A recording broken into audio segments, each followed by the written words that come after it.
Laporan Praktikum Agroklimatologi tentang klasifikasi iklim dan neraca air dari saya, Rizky Firmansyah, dengan NIM 2502050, dosen pengampu Sishalmiati MPD PhD, Program Studi Agroteknologi, Institut Teknologi Perkebunan Pelalawan Indonesia.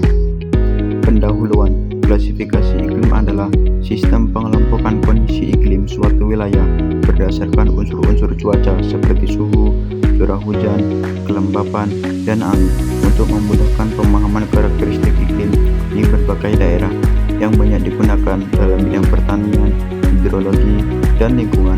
Sementara itu, neraca air merupakan analisis keseimbangan antara jumlah air yang masuk ke suatu wilayah melalui curah hujan dengan jumlah air yang hilang melalui evaporasi, transpirasi, aliran permukaan, dan infiltrasi, sehingga dapat diketahui kondisi surplus atau defisit air di wilayah tersebut. Kedua konsep ini saling berkaitan karena tipe iklim sangat mempengaruhi ketersediaan air, terutama melalui pola curah hujan dan suhu yang menentukan besarnya penguapan, sehingga berpengaruh langsung terhadap kondisi neraca air. Dengan memahami klasifikasi iklim dan neraca air, dapat dilakukan perencanaan yang lebih tepat dalam pengelolaan sumber daya air, pertanian, serta upaya menjaga keseimbangan lingkungan secara berkelanjutan. Menurut Hadi 2024.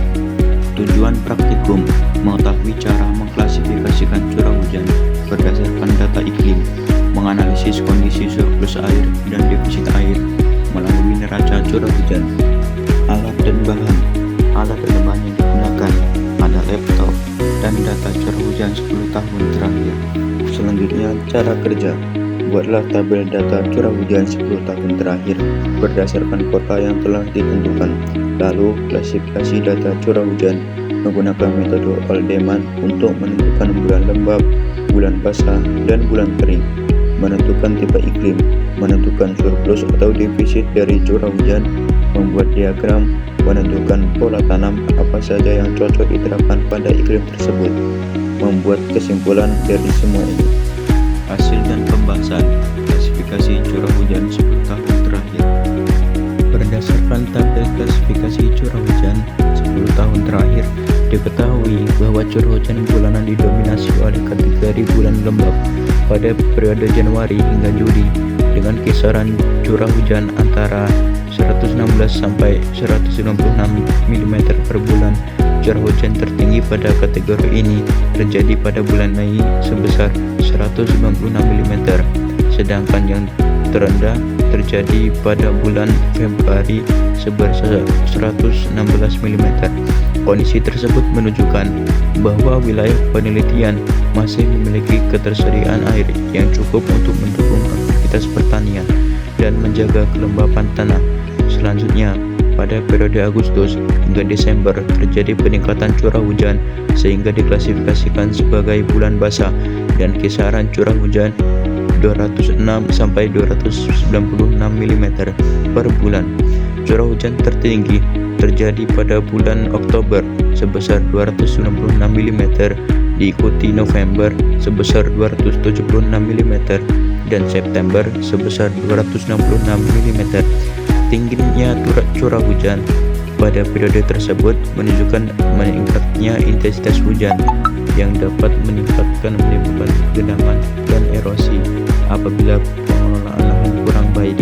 Secara umum, wilayah penelitian memiliki kondisi iklim yang cenderung lembab hingga basah sepanjang tahun dan tidak ditemukan bulan kering, sehingga wilayah tersebut memiliki potensi ketersediaan air yang relatif stabil untuk kegiatan pertanian. Menurut Sutanto 2025. Menentukan tipe iklim Oldeman.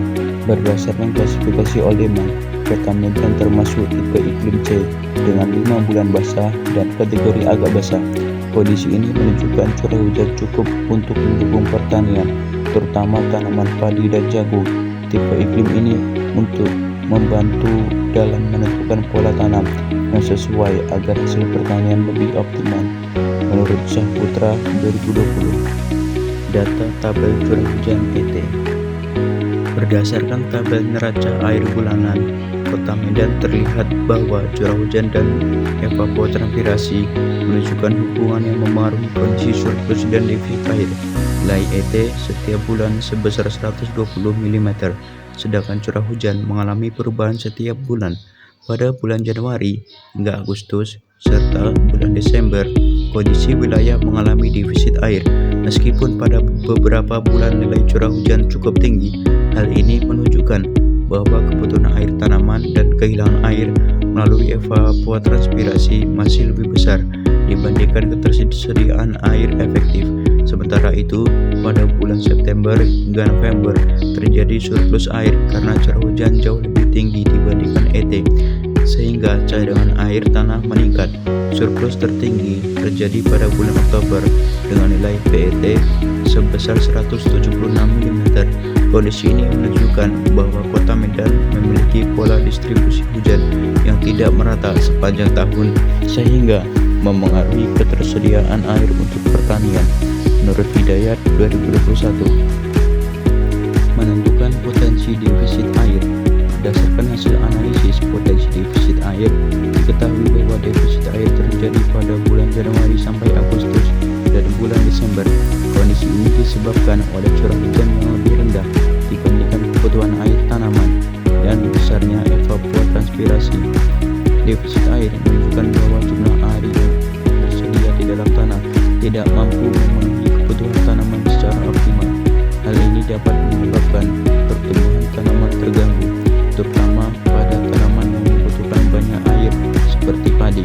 Oleh karena itu, pada periode tersebut diperlukan pengelolaan air yang baik seperti penggunaan irigasi tambahan atau penyesuaian pola tanam agar produksi pertanian tetap optimal.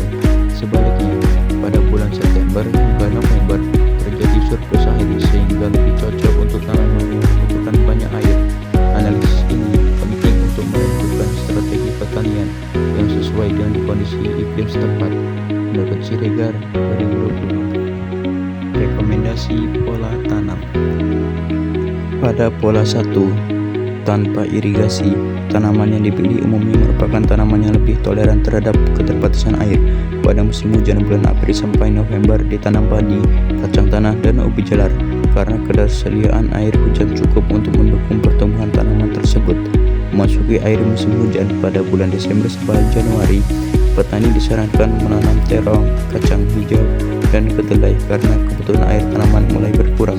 Sedangkan pada musim kemarau, bulan Februari sampai Maret dipilih kacang tanah, kacang hijau, dan sorghum yang memiliki daya tahan lebih baik terhadap kondisi kering sehingga tetap mampu tumbuh meskipun surplus air terbatas. Pada pola 2 dengan irigasi baik, variasi tanaman menjadi lebih banyak karena kebutuhan air dapat terpenuhi secara stabil. Pada musim hujan ditanam padi, jagung, kacang tanah, dan ubi jalar untuk memaksimalkan produktivitas lahan. Selanjutnya, pada akhir musim hujan ditanam tomat, kacang hijau, dan kedelai yang masih memerlukan cukup air namun tidak sebanyak padi. Saat musim kemarau, irigasi yang baik memungkinkan budidaya tanaman hortikultura seperti semangka, melon, cabai, dan bawang merah yang memiliki nilai ekonomi tinggi. Dengan adanya irigasi, produktivitas tanaman pada musim kemarau tetap dapat dipertahankan. Sementara itu, pola 3 sebagai tanaman alternatif lebih menekankan pada diversifikasi komoditas pertanian. Pada musim hujan ditanam talas, ubi jalar, kunyit, jahe, dan lengkuas yang cocok pada kondisi tanah lembab. Pada akhir musim hujan dipilih jagung manis, kedelai, dan kacang hijau karena tanaman tersebut memiliki masa depan relatif singkat.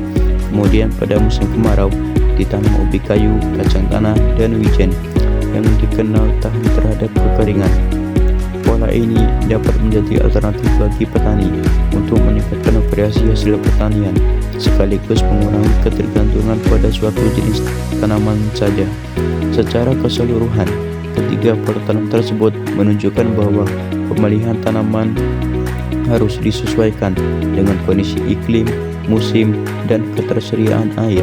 Dengan penerapan pola tanam yang tepat, produktivitas lahan dapat meningkat, efisiensi penggunaan air menjadi lebih baik, serta pendapatan petani dapat lebih stabil sepanjang tahun, menurut Kurniawan dan Lestari 2023. Rangkuman, praktikum klasifikasi dan neraca curah hujan bertujuan untuk memahami pola iklim serta ketersediaan air di suatu wilayah melalui analisis data curah hujan.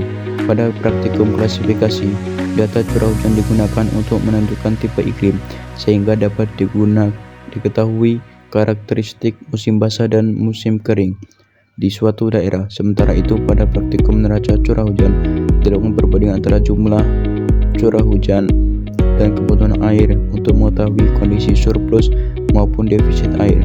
Hasil praktikum ini bermanfaat dalam perencanaan pertanian, pengelolaan sumber daya air, serta upaya mengurangi risiko kekeringan dan banjir.